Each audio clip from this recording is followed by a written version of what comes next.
বন্ধুরা, আমি আজকে আমার চ্যানেল দুষ্টু সুব্রত এই চ্যানেল আমি শুরু করছি।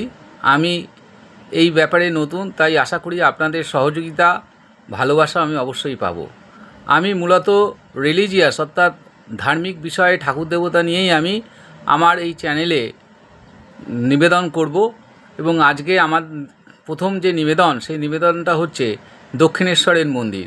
এই দক্ষিণেশ্বর মন্দির কার প্রচেষ্টায় কবে কিভাবে প্রতিষ্ঠিত হয়েছিল এবং ভবতারিণীর প্রাণ এখানে প্রতিষ্ঠিত হয়েছিল, সেই ব্যাপারেই আজকে আপনাদের সাথে কিছু তথ্য শেয়ার করে নিতে চাই। চলুন শুরু করা যাক। বন্ধুরা, রানী রাসমণি এই দক্ষিণেশ্বরের ভবতারিণী মন্দিরটি স্থাপনের জন্য উদ্গ্রীব হয়ে পড়লেন। এর জন্য তার খুব প্রয়োজন ছিল একটি গঙ্গার ধারে জমি, এবং তিনি বেনারসের ঢালে বা বেনারসের যে গঙ্গার ধারে যেরকম মন্দির আছে সেরকম মন্দিরটার মতো তিনি এটাকে তৈরি করতে চেয়েছিলেন। খোঁজ শুরু হলো এবং তার খুব পছন্দ ছিল গঙ্গার পশ্চিম পাড়ে দক্ষিণেশ্বর, বালি, উত্তরপাড়া বা বেলুড়ের কাছাকাছি কোনো জমি। অনেক খোঁজাখুঁজি শুরু হলো, কিন্তু তিনি মনের মতো জমি একেবারেই খুঁজে পাচ্ছিলেন না। আর তখনকার দিনে যারা জমিদার ছিল, বিখ্যাত জমিদার যারা দশানি ছহানি নামে পরিচিত, তারাও রানী রাসমণির কাছে জমিটা বিক্রি করতে চাইছিলেন না। কারণ তাদের একটা আভিজাত্যের আঘাত লাগছে যে টাকার বিনিময়ে তারা জমি বিক্রি করবে, সেই জন্য তারা আস্তে আস্তে এখান থেকে সরে আসেন। রানী রাসমণি যখন পেলেন না, তখন তিনি অগত্যা চেষ্টা করলেন এই গঙ্গার পূর্ব তীরে কোনো জায়গা খুঁজে পাওয়ার জন্য, এবং তিনি অবশেষে এই দক্ষিণেশ্বরের জায়গাটি, যে দক্ষিণেশ্বর যে গ্রাম ছিল, সেই গ্রামটি তিনি সন্ধান পেলেন। সেটি কলকাতা থেকে মাত্র 5 মাইল দূরে অবস্থিত, এবং এটা উত্তর 24 পরগনার একটি গ্রাম ছিল, এবং এখানে বেশি বাসস্থান ছিল না।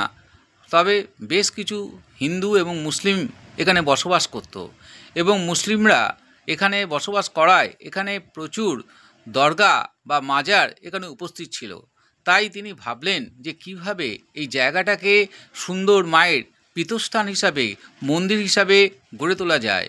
অনেক আলোচনা করার পর ঠিক হলো যে সমস্ত কিছু পূরণ করে বা অসুবিধা দূর করে এখানেই তিনি মায়ের মন্দির বা ভবতারিণীর মন্দির তিনি স্থাপন করবেন। এবং এই কথা মতো কাজ শুরু হলো, এবং আস্তে আস্তে বিরোধিতাও শুরু হলো, কারণ মুসলিমরা এতে কোনো মতেই রাজি ছিলেন না। তবে মায়ের যেখানে ইচ্ছা, মা যেখানে নিজে প্রতিষ্ঠিত হতে চান, সেটা তো তিনি করবেনই। আস্তে আস্তে সমস্ত অসুবিধা দূর হয়ে গেল, এবং আস্তে আস্তে আবার এখানে যে বন জঙ্গল ছিল, সেই বন জঙ্গল কেটে মায়ের মন্দির প্রতিষ্ঠার ক্ষেত্র প্রতিষ্ঠিত হলো, এবং সবাই সাধুবাদ জানালেন রানী রাসমণিকে। বিশেষ করে হিন্দুরা তো বটেই, যদিও এটা হিন্দু মুসলমানের পীঠস্থান ছিল, তবে পরবর্তী ক্ষেত্রে যারা মুসলমান ছিলেন তারাও বুঝতে পারলেন যে এই জায়গাটা সুন্দর একটা মন্দির স্থাপনের পক্ষে সহায়ক, এবং সেই জন্য তারাও আর বেশি বিরোধিতা করলেন না, এবং সকলের মিলিত প্রচেষ্টায়, সকলের ভালোবাসায় আস্তে আস্তে এখানে মন্দিরটি প্রতিষ্ঠা করার যে সিদ্ধান্ত রানী রাসমণি নিলেন, সেটাকে সকলে স্বাগত জানালো। এক অপূর্ব একটা সুন্দর জায়গা, ঠিক গঙ্গার পূর্ব তীরে, একদম কলকাতা থেকে খুব কাছে, যাতায়াতের সুবিধার জন্য দারুণ জায়গা, এবং খুব সহজেই কলকাতা থেকে এখানে যাওয়া যায়, যেহেতু দূরত্ব মাত্র 5 মাইল। এইভাবে রানী রাসমণি এক অসম্ভবকে সম্ভব করে তুললেন, এবং তিনি বুঝতে পেরেছিলেন আমাদের ঐতিহ্যের কথা, আমাদের আচার ব্যবহার কৃষ্টির কথা। সেই জন্যই তিনি এত উদ্যোগ নিয়েছিলেন রানী রাসমণি, যে দক্ষিণেশ্বরের মন্দিরটি খুব সহজ সুন্দরভাবে এখানে প্রতিষ্ঠিত হয়, এবং মাকে আমরা এখানে প্রতিষ্ঠিত করতে পারি। মায়ের যে মূর্তি যাতে এখানে প্রাণ পায়, সেটাও আমরা চেষ্টা করতে পারি। আপনারা এখন যে মন্দিরটি দেখেন দক্ষিণেশ্বরের, সেইটি আগে একটি উদ্যান ছিল। সেই উদ্যানের নাম ছিল সাহেবী বাগিচা, এবং এর মালিক ছিলেন জন হেস্টি।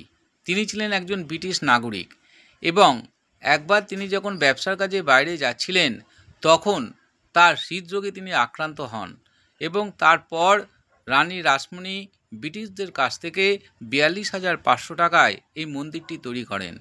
এই মন্দিরটি স্থাপন শুরু হয়েছিল 1837 সালে এবং শেষ হয়েছিল 1844 সালে। এই মন্দিরটি তৈরি করতে মোট খরচা হয়েছিল 9,25,000 টাকা এবং যদিও এই মন্দিরটি জনগণের সেবায় প্রতিষ্ঠিত করার পরও আসল জনগণের সেবায় খুলে দেওয়া হয় 1855 সালে এবং রানী রাসমণিকে এই ব্যাপারে যিনি সবথেকে বেশি সাহায্য করেছিলেন তিনি হচ্ছেন তার বড় জামাই, তার নাম।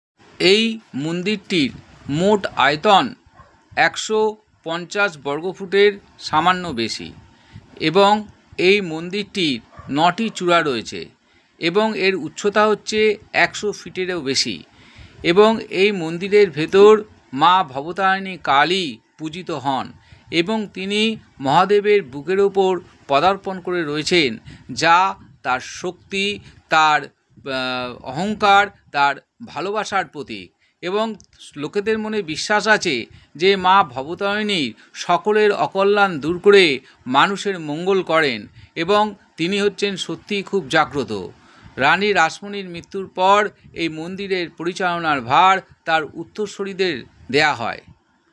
এই ছিল আজকে আমার নিবেদন। যদিও আমি ভিডিওটা আজকে প্রথম করছি তাই হয়তো অনেক ভুলভ্রান্তি থাকতে পারে, আপনারা কিন্তু আমার সেই ভুলভ্রান্তি নিজ গুণে ক্ষমা করে নেবেন এবং আমার পাশে অবশ্যই থাকবেন এবং এই চ্যানেলটা যদি আপনাদের ভালো লাগে তাহলে অবশ্যই কিন্তু লাইক, শেয়ার এবং সাবস্ক্রাইব করে দেবেন এবং সবসময় আমরা একটা কথায় বিশ্বাসী, বিশেষ করে আমি, যে আমাদের নিজস্ব কোনো ক্ষমতা নেই, আমাদের চেষ্টা করি মাত্র। আমাদের যা কিছু সব কিন্তু ভগবানের দ্বারাই নিয়ন্ত্রিত হন। মা ভবতারিণী দেবী অত্যন্ত জাগ্রত দেবী এবং অনেক কাহিনী তার সম্বন্ধে প্রচলিত আছে। তিনি অনেক অসম্ভবকে সম্ভব করে দিয়েছেন, অনেক অসম্ভব দুরারোগ্যকে তিনি সারিয়ে দিয়েছেন।